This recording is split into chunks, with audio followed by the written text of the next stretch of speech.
आदाब, नमस्कार, स्वागत है आपका। मैं हूं आपके साथ शफ़ान अंसारी। दोस्तों, ये बात जग जाहिर है कि इजराइल के प्रधानमंत्री बेंजामिन नेतन्याहू ने कसम खा ली है कि वो पूरे गाजा पर कब्जा करने जा रहे हैं। लेकिन अब इजराइल के ही 3 अहम सहयोगी देशों ने उसके सैन्य अभियान को गंभीर रूप से बढ़ाने और इंसानी मदद पर पूरी तरह से रोक लगाने पर एतराज जाहिर कर दिया है। हैरानी की बात तो ये है कि जो देश गाजा पर हो रहे हमलों के खिलाफ खड़े हुए हैं, उनमें से एक भी देश मुस्लिम नहीं है, बल्कि ये देश यूरोप के हैं, जो गाजा में हो रहे हमलों के खिलाफ खड़े होकर इजराइल पर दबाव बनाने की कोशिश में हैं। इन देशों में जर्मनी, फ्रांस जैसे यूरोपीय देश हैं। वहीं जापान ने भी इजराइल के खिलाफ बयान जारी कर दिया है।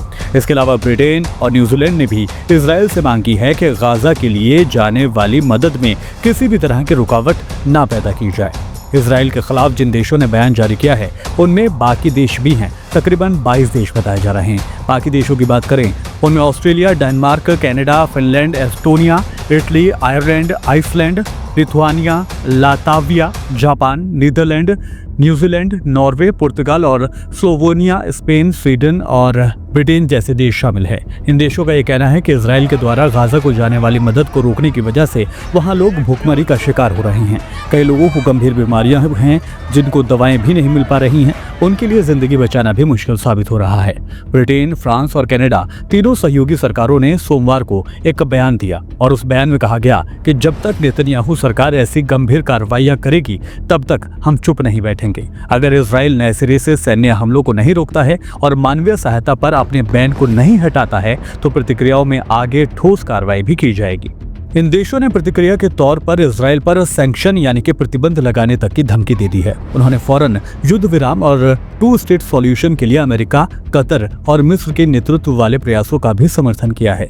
यूनाइटेड किंगडम, फ्रांस और कनाडा के कड़े विरोध के बाद बेंजामिन नेतन्याहू ने उन देशों और उनके नेताओं की तीखी आलोचना की है और उन पर 7 अक्टूबर 2023 को हमास के द्वारा नरसंहार हमले को इनाम से नवाजने का इल्जाम लगाया है।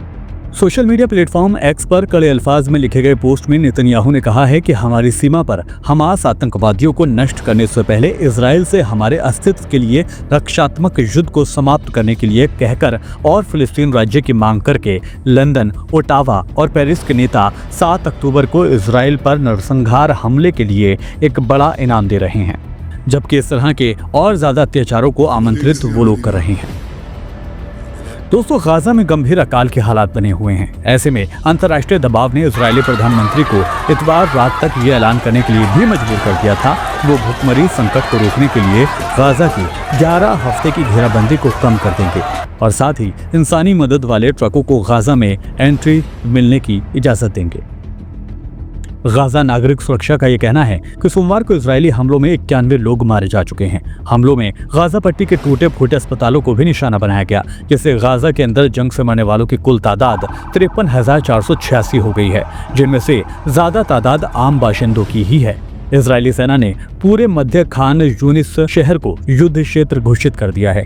हालात इतने ज्यादा बिगड़ चुके हैं कि आसपास में रहने वाले नागरिकों को वहां से चले जाने का हुक्म दे दिया गया है। इधर संयुक्त राष्ट्र का ये कहना है कि पिछले 4 महीनों में गाजा में लगभग 1 लाख फिलिस्तीनी विस्थापित हो चुके हैं, क्योंकि इजराइल ने पट्टी पर अपने जमीनी हमलों में और ज्यादा इजाफा कर दिया है।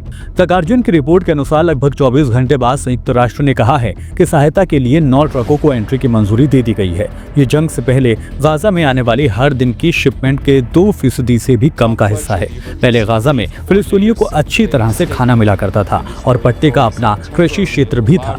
ऐसे में इन 9 ट्रकों से इसकी 23 लाख की आबादी में से ज्यादातर को प्रभावित करने वाले संकट पर कोई पॉजिटिव असर नहीं पड़ने वाला है। अब आप बताएं कि क्या इन तीनों देशों के या फिर कुल मिलाकर 22 देशों का जो दबाव है, उसका असर कितने लंबे दिनों तक दिखाई देगा या फिर इजराइल जल्दी ही अपनी जिद पर वापस लौट आएगा?